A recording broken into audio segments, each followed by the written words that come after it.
Halo teman-teman semua, kita berjumpa kembali. Kali ini kita akan melanjutkan kembali latihan kita, latihan soal ya, mengenai kepegawaian ya. Ini cocok untuk teman-teman yang mendaftar analis SDM aparatur ataupun pranata SDM aparatur. Untuk teman-teman yang mendaftar asesor, ini soalnya kurang tepat ya buat kalian karena tupoksi dari analis dan pranata itu agak berbeda dengan asesor. Oke teman-teman, untuk teman-teman yang asesor nanti saya akan buatkan video terpisah ya. Jadi saya akan fokus ke analis SDM dulu dan pranata SDM aparatur. Oke teman-teman kita lanjut ya. Di video sebelumnya kita sudah mengerjakan latihan soal 1-20, ini latihan soal ke-21. Oke teman-teman, langsung saja. Pola dasar mengenai urutan, penempatan dan/atau perpindahan PNS dalam dan antar posisi di setiap jenis jabatan secara berkesinambungan disebut A. Jenjang karir PNS, B. Pola karir PNS, C. Mutasi PNS, D. Peta jabatan PNS, E. Mutasi internal PNS. Jawabannya adalah B. Pola karir PNS. Nah, kita lihat teman-teman. Ini ada di Permenpan nomor 22 tahun 2021 tentang pola karir PNS.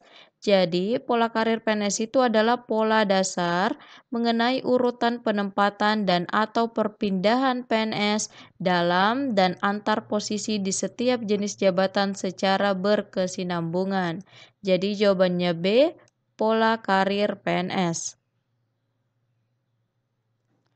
Oke teman-teman, lanjut. Nomor 22. Setelah bekerja sebagai staf selama 10 tahun, Pak Adi akhirnya dilantik sebagai eselon 4 di kantornya. Dalam pola karir PNS, pengembangan karir Pak Adi termaksud dalam pola karir bentuk A. Kenaikan pangkat, B. Kenaikan jabatan, C. Perpindahan jabatan, D. Vertikal, E. Horizontal. Jawabannya adalah D. Vertikal. Jadi ini masih membahas tentang pola karir PNS ya teman-teman. Jadi dalam peraturan BKN nomor 28 tahun 2020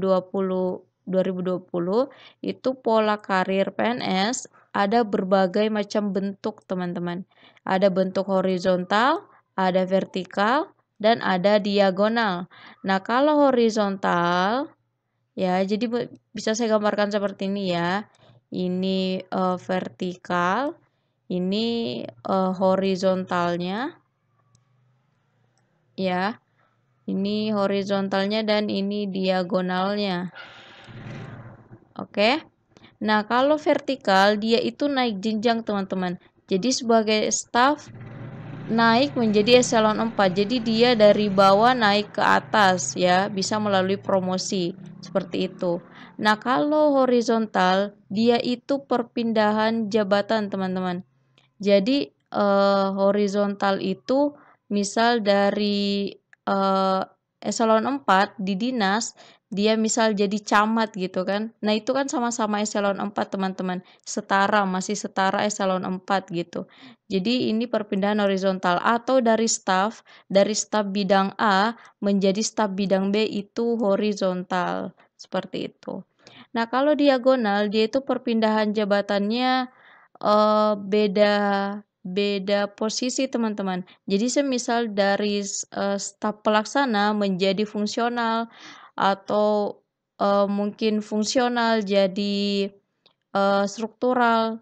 Nah, tapi pangkat golongannya sama. Jadi semisal fungsional ahli muda jadi eselon 4, nah itu pangkat golongannya sama tapi beda jenis jabatannya. Fungsional dan struktural kan beda teman-teman. Seperti itu kalau dia gonal.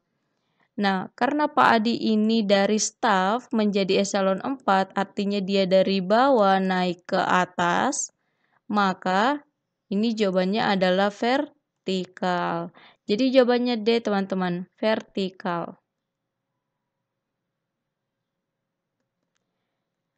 Nomor 23, Gina adalah PNS di kantor Kementerian Agama. Suatu hari, Ibu Gina jatuh sakit dan meminta Gina pulang ke kotanya di Banjarmasin. Karena khawatir, Gina pun memutuskan pulang untuk menjenguk ibunya. Setelah melihat kondisi ibunya yang sakit-sakitan, Gina lalu berpikir untuk mutasi ke kotanya agar dapat merawat ibunya. Jika Gina ingin mutasi, dibutuhkan surat penetapan dari A. Menteri Agama, B. Sekretaris Kementerian, C. Menteri Pan-RB, D. Pejabat Pembina Kepegawaian, E. Kepala BKN. Jawabannya adalah E. Kepala BKN. Ini masuk materi mutasi ya teman-teman. Ada di Peraturan BKN nomor 5 tahun 2019, tata cara mutasi. Oke, untuk mutasi PNS, provinsi, kabupaten, atau kota ke instansi pusat atau sebaliknya, dan mutasi PNS antar instansi pusat dilakukan dengan ketentuan sebagai berikut. Mutasi PNS provinsi atau kabupaten kota ke instansi pusat atau sebaliknya, dan mutasi PNS antar instansi pusat ditetapkan oleh BKN. Jadi ditetapkan oleh kepala BKN. Nah, kita lihat posisi Gina di mana. Posisi Gina ini kan sekarang ada di PNS Kementerian Agama, artinya dia di pusat, mau pindah ke Banjarmasin. Banjarmasin ini kota, jadi dari pusat ke kota. Oke, ke kabupaten kota ya, ke kota. Jadi dari instansi pusat ke kota gitu ya. Oke, nah untuk mutasi PNS dari instansi pusat ke kota itu dibutuhkan penetapan mutasi dari kepala BKN ataupun sebaliknya teman-teman. Jadi misal teman-teman adalah PNS kabupaten atau PNS provinsi atau PNS kota mau pindah ke instansi pusat di Jakarta sana, itu perlu ditetapkan oleh BKN. Seperti itu. Jadi di sini jawabannya surat penetapan dari kepala BKN. Jawabannya E, teman-teman.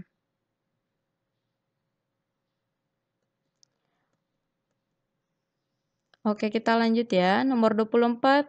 Seorang oknum Satpol PP melakukan tindakan kekerasan saat bertugas di lapangan. Akibat dari perbuatannya tersebut, ia terancam hukuman A. Ringan karena ia tidak sengaja melakukan kekerasan. B. Sedang karena ia telah menyakiti warga. C. Berat karena ia telah melanggar kode etik PNS. D. Pemberhentian tidak dengan hormat sebagai PNS. E. Bisa ringan, sedang, atau berat tergantung dampaknya. Jawabannya adalah E. Bisa ringan, sedang, atau berat tergantung dampaknya. Oke teman-teman, kita lihat ya, kembali ke soal. Jadi Satpol PP ini melakukan tindakan kekerasan teman-teman saat bertugas di lapangan. Ini dulu ramai ya kasusnya ya. Nah, kita bahas sekarang di soal gitu ya. Nah, kira-kira ketika ada oknum PNS melakukan kekerasan saat bertugas ataupun di luar tugas, nah kira-kira itu akan mendapat hukuman ringan, sedang, atau berat.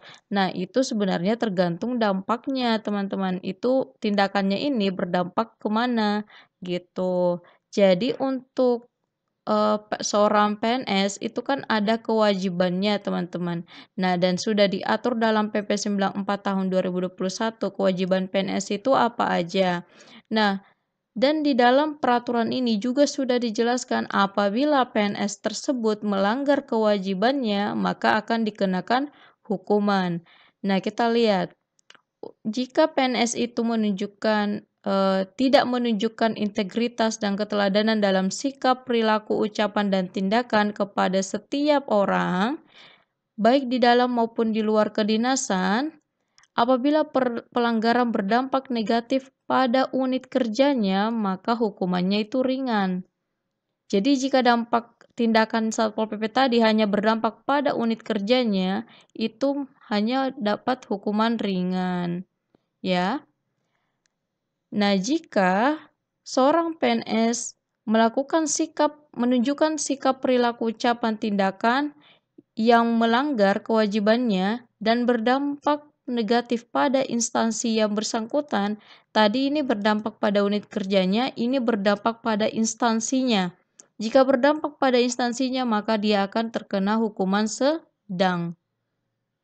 Jika sikapnya tadi berdampak negatif terhadap negara, maka dia akan dikenakan hukuman berat. Jadi ringan, sedang, berat itu dikenakan kepada PNS yang melakukan tindak kekerasan terhadap masyarakat. Itu akan dilihat dari dampaknya dulu. Dia akan berdampak negatif pada unit kerjanya kah, instansinya kah, atau negaranya. Kalau dia berdampak negatif terhadap negaranya, maka dia akan kena hukuman berat. Seperti itu teman-teman. Tapi kalau dari kacamata saya, sepertinya Satpol PP itu terkena hukuman sedang ya, sedang. Tapi itu semua nanti tergantung dari majelis kode etik ya. Karena kan ada yang namanya majelis kode etik ya teman-teman. Nah itu ada di instansi masing-masing ya. Dan nanti mereka melakukan analisis apa segala macam. Nah nanti mereka yang akan tentukan dia ini kena hukuman ringan, sedang atau berat. Jadi jawabannya ya teman-teman, tergantung dampaknya. Oke teman-teman, mungkin ini ya yang bisa saya sampaikan. Semoga bermanfaat untuk rekan-rekan semua. Mohon maaf jika saya ada salah-salah kata. Sampai jumpa di video selanjutnya.